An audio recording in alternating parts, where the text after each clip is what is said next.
സദസ്സിലും ഇരിക്കുന്ന സാഹിത്യപ്രേമികളെ, ഇത് എൻ്റെ 8ാമത്തെ പുസ്തകമാണ്. ഇതിൻ്റെ മലയാള വേർഷൻ ഷാർജ പുസ്തകോത്സവത്തിൽ അവതരിപ്പിച്ചിരുന്നു. ഇത് ഇതിൻ്റെ ഇംഗ്ലീഷ് വേർഷനാണ്. സാഹിത്യരംഗത്ത് എൻ്റെ സ്ഥാനം എവിടെയെന്ന് ഞാൻ തന്നെ പലപ്പോഴും ചോദിച്ചിട്ടുണ്ട്.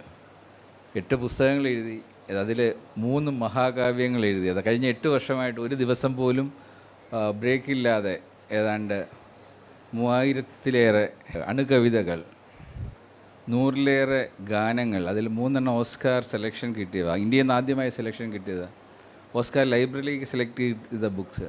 അതുപോലെ മലയാള ഭാഷയിലെ ഏറ്റവും വലിയ സാഹിത്യ അവാർഡായ ഇന്ത്യവുഡ് ഭാഷാ പുരസ്കാരം, ഏറ്റവും വലിയ സമ്മാനത്തുകയുള്ള അത് സംഘടിപ്പിച്ചിട്ടും ഇന്ന് വരെ ഒരു സാഹിത്യ സദസ്സിൽ ഒരു കസേര എനിക്ക് കിട്ടിയിട്ടില്ല.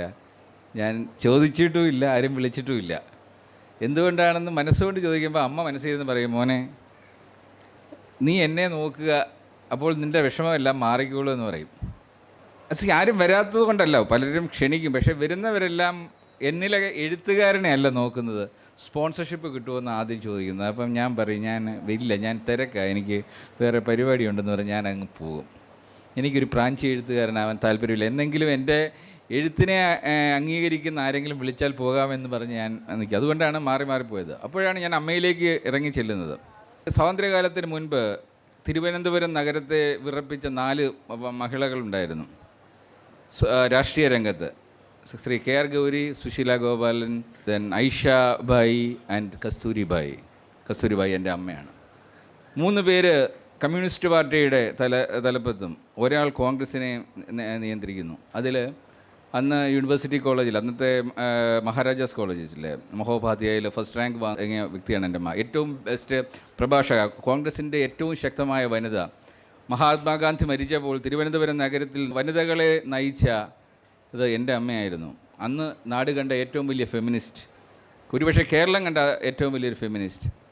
പക്ഷേ അമ്മയുടെ രാഷ്ട്രീയം ഇടതുപക്ഷത്തിലേക്ക് പോകുമെന്ന് കണ്ട് രാഷ്ട്രീയത്തിൽ നിന്ന് മാറാൻ കോൺഗ്രസ് ഫാമിലി പറയുന്നതും, അവിടുന്ന് രാഷ്ട്രീയം ഉപേക്ഷിച്ച് അധ്യാപനത്തിലേക്ക് പോകുന്നു. അവിടെ ഭാഷ പകർന്നു കൊടുക്കാൻ ആയിരക്കണക്കിന് സ്റ്റുഡൻസിനെ കിട്ടുന്നു. 2 തവണ നാഷണൽ അവാർഡ് ആരും റെക്കമെൻഡ് ചെയ്യാനില്ലാത്തതുകൊണ്ട് മിസ്സാവുന്നു. അങ്ങനെ കാലത്തിൻ്റെ യവനികയ്ക്കുള്ളിൽ എവിടെയോ മറഞ്ഞുപോയി ആരും അറിയാതെ കിടന്ന ആ അമ്മയുടെ പുസ്തകമാണ് ഇന്നിവിടെ ചരിത്രത്തിൻ്റെ ഭാഗമാവുക എന്ന് പറഞ്ഞു കഴിഞ്ഞാൽ, ഞാനൊരു വലിയ പ്രോജക്റ്റ് ഈ ഒരു പുസ്തകത്തിലൂടെ ആരംഭിക്കുകയാണ്. അമ്മ എഴുതി വെച്ച ഡയറി കുറിപ്പുകൾ എൻ്റെ പേരിലാണ് ഇറങ്ങുന്നതിലും അതിൽ 90% അമ്മയുടെ ഡയറി കുറിപ്പുകളാണ്. ഒരു മകനെന്ന നിലയിൽ അമ്മയെ ഞാൻ നിങ്ങളിലേക്ക് അവതരിപ്പിക്കുകയാണ്. ഇത്രയും കാലം 4 മക്കളുടെ അമ്മയായിരുന്നു. ഇനി എഴുത്ത് ലോകത്തിൻ്റെ അമ്മയാണ്, സാഹിത്യ ലോകത്തിൻ്റെ അമ്മയാണ്, ഈ സമൂഹത്തിലെ ഒരുപാട് ഭാഷയെ സ്നേഹിക്കുന്നവരുടെ അമ്മയാണ്. അതിനുവേണ്ടി ഞങ്ങൾ ചെയ്യുന്ന 2 കാര്യങ്ങൾ. ഒന്ന്, അടുത്ത തലമുറയെ കൊണ്ട്, അല്ലെങ്കിൽ ഇന്ന് ജീവിച്ചിരിക്കുന്നവരെ കൊണ്ട് ഇതുപോലെ സ്വന്തം അച്ഛനെയും അമ്മയെയും കുറിച്ചുള്ള ബയോഗ്രഫീസ് അവർ ജീവിച്ചിരിക്കുമ്പോൾ എഴുതണം. ഈ പുസ്തകം വായിക്കുമ്പോൾ നിങ്ങൾക്ക് അതിൻ്റെ മൂല്യം മനസ്സിലാവും. അവർ മരിച്ചിട്ട് അവരെക്കുറിച്ച് അന്വേഷിച്ച് പോയാൽ നിങ്ങൾക്ക് ഒന്നും കിട്ടില്ല. അത് എന്നുള്ളൊരു വലിയ പ്രോജക്റ്റ് തുടങ്ങിയാണ്. അത് ഞങ്ങളുടെ സ്ഥാപനത്തിലെ എല്ലാ സ്റ്റാഫിൻ്റെയും കുട്ടികളെ കൊണ്ട് ഞങ്ങൾ ചെയ്യുന്നത് അവരുടെ അച്ഛൻ്റെയും അമ്മയുടെയും ബയോഗ്രഫീസ് ഈ വർഷം അവസാനം 2026 അവസാനം പബ്ലിഷ് ചെയ്യുന്നു. അത് ആദ്യത്തെ പ്രോജക്റ്റ്.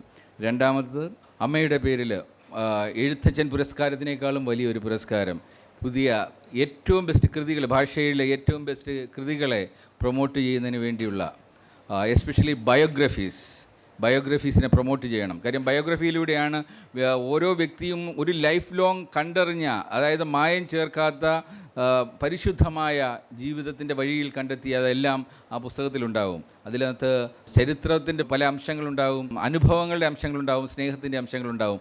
ഇതെല്ലാം ഒരു ബയോഗ്രഫിയിലുണ്ടാവും. അതാണ് ബയോഗ്രഫിയുടെ ഇമ്പോർട്ടൻസ്. അതിലൂടെ തലമുറ കൈമാറിപ്പോകും. ഒരു വ്യക്തി മരിച്ചാലും അദ്ദേഹത്തിൻ്റെ ബയോഗ്രഫി മരിക്കുന്നില്ല. ഈ 2 കാര്യങ്ങളാണ് ഞങ്ങൾ ചെയ്യാൻ ശ്രമിക്കുന്നത്. അതുകൊണ്ട് ഈ ഒരു പുസ്തകം എന്നെ സംബന്ധിച്ചോളം വിപ്ലവകരമായ ഒരു മാറ്റത്തിൻ്റെ തുടക്കമായിട്ടാണ് കാണുന്നത്. ഈ ഒരു ചടങ്ങിലേക്ക് വരാൻ കാണിച്ച മനസ്സിന് ഒരുപാട് നന്ദി. ഇത് പബ്ലിഷ് ചെയ്യാൻ മുന്നോട്ട് വന്ന ലിപിക്ക് നന്ദി പറയുന്നു. ഇത് കോർഡിനേറ്റ് ചെയ്യാൻ വേണ്ടി ഒരുപാട് പരിശ്രമിച്ച അച്യുതൻ മാഷിന് പ്രത്യേകം നന്ദി അറിയിക്കുന്നു. ഈ പുസ്തകം കമ്പൈൽ ചെയ്യാൻ വേണ്ടി, കാര്യം ഒരുപാട് ഡയറി കുറിപ്പുകളിൽ നിന്നും കോർത്തെടുത്ത്, കാര്യം സമയക്കുറവ് കൊണ്ട് ഞാൻ ശ്രീ ഹരികുമാറിൻ്റെ സഹായം തേടിയിരുന്നു. ഹരികുമാർ ഒരുപാട് എഫേർട്ട് ഇട്ടിട്ടാണ് ഇത് കമ്പൈൽ ചെയ്ത് എടുത്തത്. ഞാൻ ഇതിനകത്ത് ആകെ 10 പേജ് എഴുതിയിട്ടുള്ളൂ, ബാക്കിയെല്ലാം എൻ്റെ അമ്മയുടെ കുറിപ്പുകളാണ്. അതുകൊണ്ട് ഇത് അമ്മയുടെ പുസ്തകമാണ്. ഞാൻ എഴുതിയെന്ന് പറഞ്ഞാൽ അത് അമ്മയുടെ പുസ്തകമാണ്. അമ്മയുടെ പുസ്തകങ്ങൾ നിങ്ങളുടെ മനസ്സിലേക്ക് എത്തട്ടെ. ആ പുസ്തകത്തിലൂടെ അമ്മ ആരാണെന്നും ആ കാലഘട്ടത്തിൻ്റെ ചരിത്രം എന്തായിരുന്നെന്നും അറിയട്ടെ എന്ന് ആശംസിക്കുന്നു. നന്ദി, നമസ്കാരം.